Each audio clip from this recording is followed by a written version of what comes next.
두 번째 활동은 코로나19 예방적 실천 방법 함께하기입니다. 올바른 실천 방법을 아는 것, 감염병 예방의 첫걸음입니다. 수업이 시작할 때 보았던 동영상 기억납니까? 우리가 서로 충분한 거리를 두면 코로나19를 예방할 수 있습니다. 바로 사회적 거리두기입니다. 사회적 거리두기란 코로나19 확진자가 급증하면서 지역사회 감염 차단을 위해 실시되고 있는 캠페인입니다. 많은 사람들이 모이는 행사 및 모임 참가 자제, 외출 자제 등이 이에 해당합니다. 앞에서 말한 언택트 사회가 이 사회적 거리두기를 반영하고 있습니다. 사회적 거리두기는 실제로 차단 효과를 보이고 있습니다. 먼저 감염 경로를 알 수 없는 확진자의 수와 비율이 크게 감소하였습니다.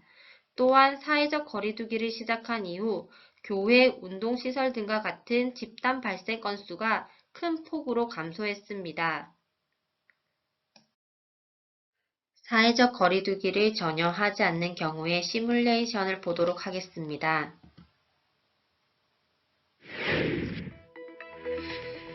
200명이 사는 작은 마을에 한 명의 감염자가 나타났습니다.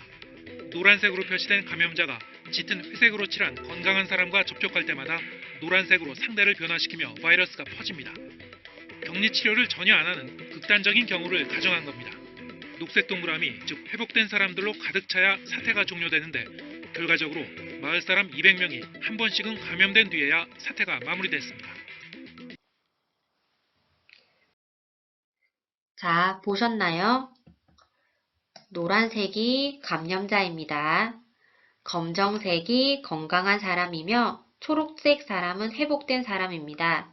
200명이 사는 작은 마을에 한 명의 감염자가 나타났습니다. 노란색으로 표시된 감염자가 짙은 회색으로 표시된 사람과 접촉할 때마다 노란색으로 상대를 변화시키며 바이러스가 퍼집니다. 녹색 동그라미, 즉 회복된 사람들로 가득 차야 사태가 종료되는데 결과적으로 마을 사람 200명이 한 번씩은 감염된 뒤에야 사태가 마무리되었습니다. 이런 효과를 집단 면역이라고 합니다. 들어보셨나요?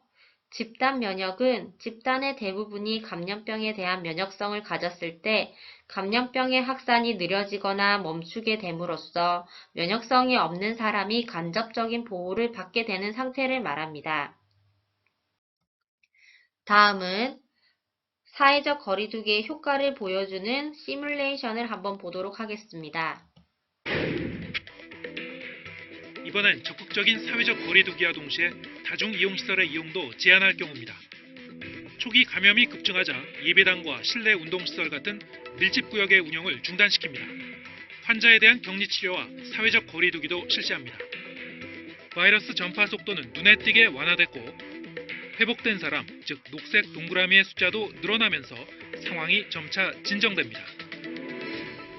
강력한 방역 대책의 결과 마지막까지 한 번도 감염되지 않는 사람도 다른 사례에 비해 훨씬 많았습니다.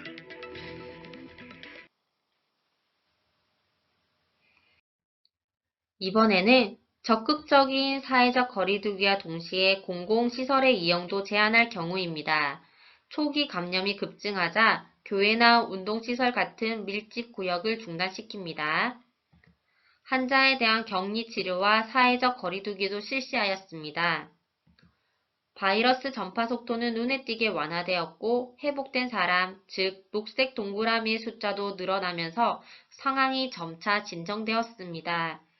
강력한 방역 대책의 결과 마지막까지 한 번도 감염되지 않은 사람도 훨씬 많습니다. 검정색 사람들 보이시죠? 즉 확산 속도는 늦고 감염자 수도 줄일 수 있었습니다.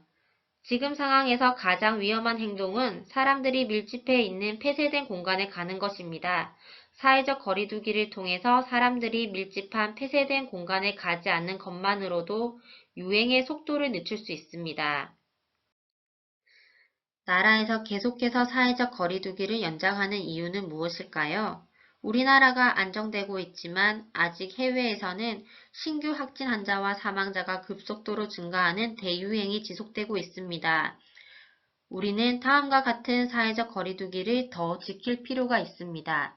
첫 번째, 불필요한 외출, 모임, 외식, 행사, 여행 등 모두 연기 또는 취소해야 합니다. 둘째, 발열 또는 호흡기 증상 시 출근하지 않고 집에서 휴식을 취합니다. 셋째, 생필품 구매, 의료기관 방문, 출퇴근을 제외한 외출을 자제하도록 합니다. 넷째, 악수 등 신체 접촉은 피하고 2m 건강 거리 두기를 생활화합니다. 다섯 번째, 손 씻기, 기침 예절 등 개인 위생 수칙을 준수합니다. 여섯 번째, 매일 주변 환경을 소독하고 환기시킵니다. 사회적 거리두기 행동 수칙을 살펴보고 나는 이 수칙을 잘 지켰는지 스스로 점검해보고 이렇게 나라에서 정책을 내는 이유를 생각해 보도록 합시다. 우리에게 가장 크게 와닿은 것은 개학 연기였을 것입니다. 사회적 거리두기를 위해 학교에서는 개학을 연기하고 있습니다. 개학 연기, 왜 꼭 해야 했을까요?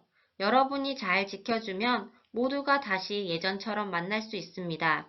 꼭 지켜주길 바랍니다. 다음은 마스크 착용과 관련된 동영상 한 편을 보도록 하겠습니다. 그런가 하면 핀란드에서는 의미 있는 실험 결과가 나왔습니다. 코로나19 바이러스는 얼마나 멀리 퍼져나갈까 모두 궁금하셨을 텐데요. 핀란드 연구기관들이 모의 실험을 한 결과 마트같이 막힌 공간에서 기침을 하면 바이러스가 선반을 넘어 옆에 있는 복도까지 퍼져나갔습니다. 이희령 기자입니다. 코로나19 환자가 마트에서 기침을 합니다. 순간 바이러스가 통로 등으로 퍼져나갑니다. 1분이 지나자 통로를 가득 채우고 선반을 넘어갑니다. 2분 뒤엔 옆 복도로까지 퍼집니다. 바이러스는 6분이 지나도 농도만 옅어질 뿐 다 사라지진 않습니다. 핀란드 알토 대학교 등 4개 연구기관이 한 바이러스 전파 모의 실험 결과입니다. 코로나 바이러스가 멀리 이동할 수 있으며 몇 분 동안 공기에 머무를 수 있다는 겁니다. 연구에 참여한 빌레 부오리는 알토대 조교수는 마트에 갈 이유가 없다면 가지 말고 마트에 갔다면 최대한 짧게 머무르라고 조언했습니다. 코로나19 바이러스 생성 능력이 사스 바이러스보다 강하다는 연구 결과도 발표됐습니다. 홍콩대 연구진이 환자 6명의 폐 조직을 연구한 결과 코로나19 바이러스가 48시간 안에 사스 바이러스보다 3.2배 많은 입자를 만들어냈다고 홍콩 사우스 차이나 모닝포스트가 보도했습니다. 연구진은 일부 코로나19 바이러스는 48시간 안에 100배 가까이 자기 복제를 했지만 사스 바이러스는 10배에서 20배의 복제를 했다고 밝혔습니다. JTBC 이희령입니다. 여러분, 마스크는 선택이 아닌 필수입니다. 마스크를 착용함으로써 나를 보호하고 상대방을 보호할 수 있습니다.